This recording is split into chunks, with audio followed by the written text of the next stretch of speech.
Assalamualaikum warahmatullahi wabarakatuh. Pada kesempatan ini kita akan membahas tentang retikulosit.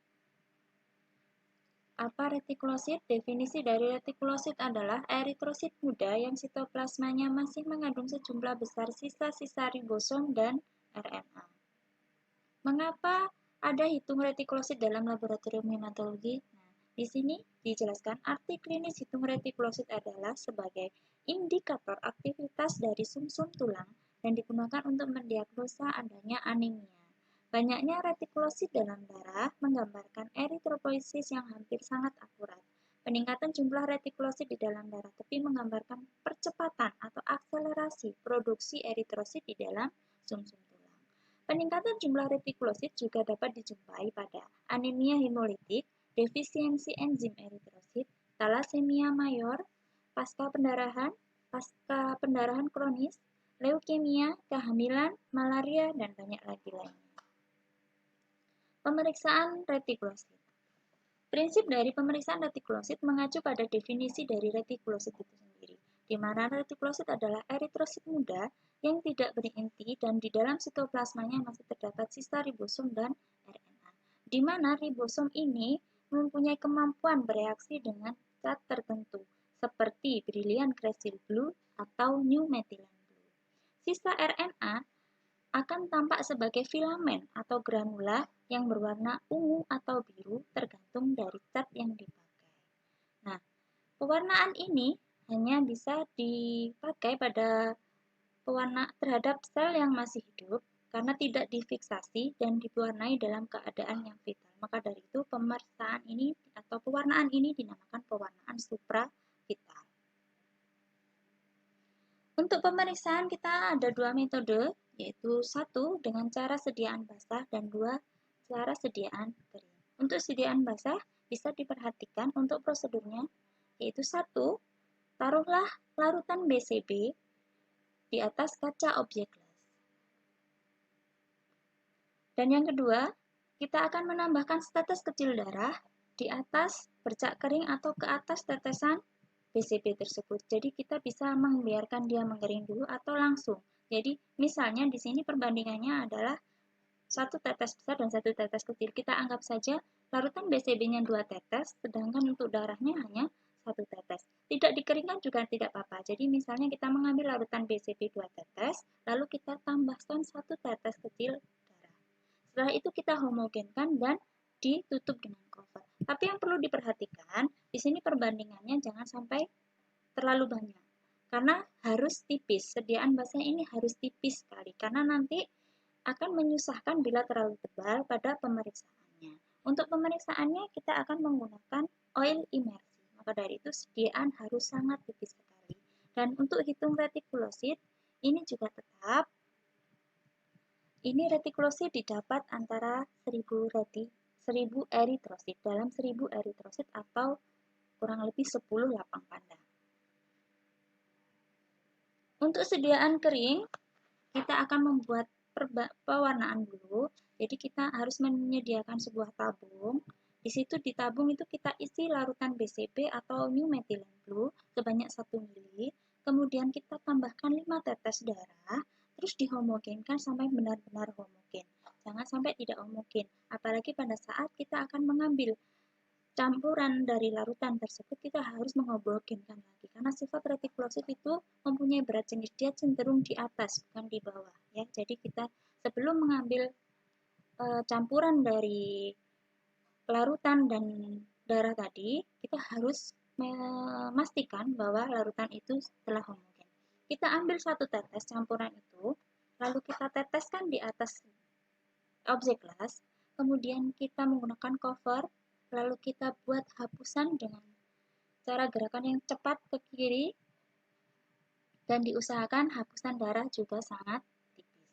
Kemudian kita keringkan terlebih dahulu, selanjutnya kita periksa pada lensa imersi, yaitu pembesaran 100 kali, dan menghitung retikulosit yang terlihat per 1000 eritrosit, atau kurang lebih dalam 10 lapang panda. Untuk retikulosit di dalam hapusan, kita bisa memperhatikan gambar sebagai berikut. Yang ini adalah untuk hapusan. Ini dalam bentuk hapusan, dan yang sebelah kanan adalah pada ketersediaan basah. Kita harus memperhatikan jangan sampai kita salah atau positif palsu. Nah, kadang kita akan menilai, seperti ini bisa diperhatikan yang saya tunjuk. Itu bukan sisa-sisa ribosom, melainkan dia di luar eritrosit atau biasanya melebar seperti ini. Nah, kita jangan sampai salah membedakan mana eritrosit dan mana cat atau endapan cat. Maka dari itu pada saat kita melakukan pemeriksaan atau pada saat kita membuat campuran larutan, usahakan cat disaring terlebih dahulu untuk menghindari hal-hal seperti ini.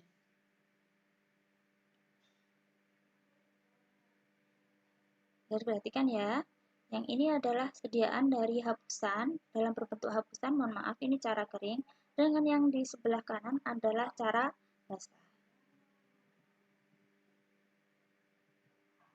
Kelebihan dan kekurangan dari metode pemeriksaan ini, kalau cara basah ini lebih mudah, ringkas ya, kita hanya cukup meneteskan saja lalu kita tutup cover.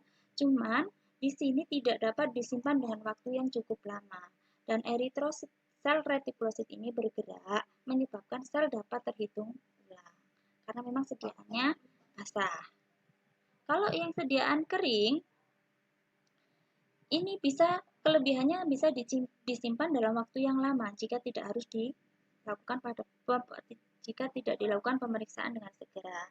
Cuman kelemahannya cara kering ini lebih lama karena kita harus membuat campuran terlebih dahulu, kita membuat hapusan, baru dikeringkan dan baru bisa memeriksa. Cuman kalau yang cara basah ini lebih ringkas, cuman kelemahannya dia tidak bisa disimpan dalam waktu yang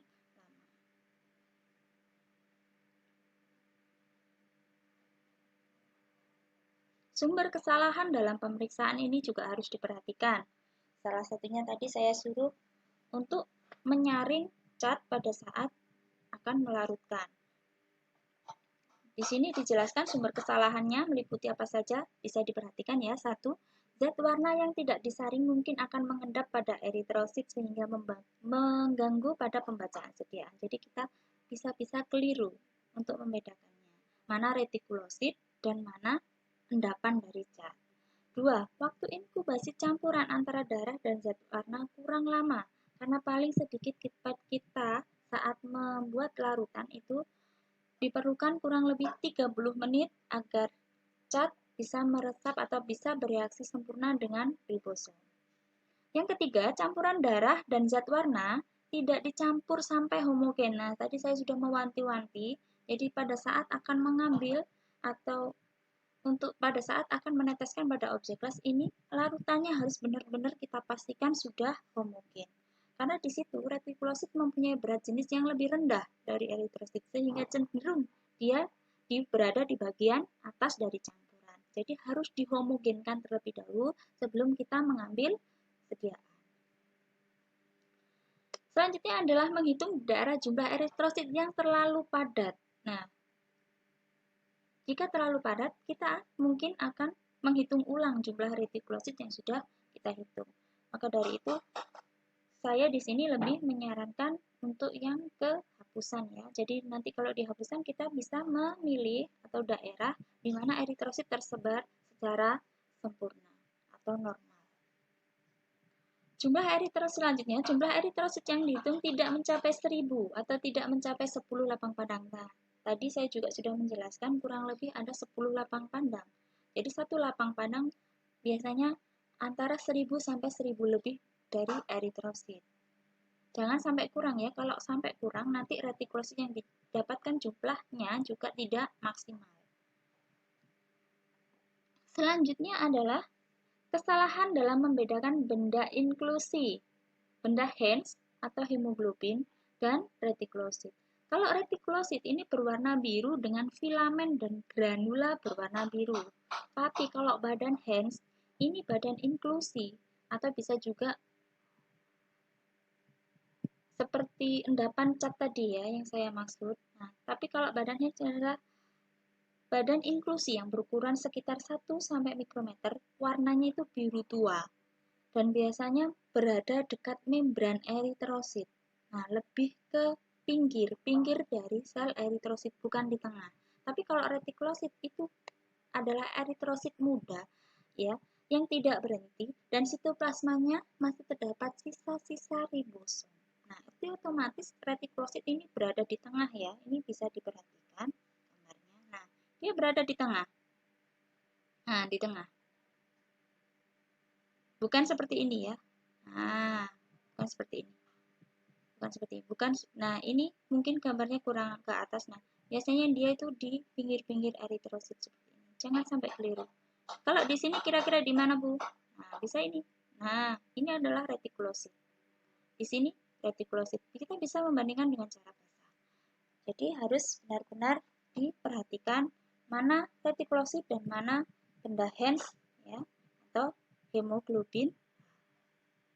Sekian, terima kasih untuk perhatiannya. Saya akhiri dulu. Apabila ada kekurangan, mohon dimaafkan. Semoga ilmu untuk hari ini bermanfaat. Sampai ketemu di pertemuan selanjutnya. Saya akhiri dulu. Assalamualaikum warahmatullahi wabarakatuh.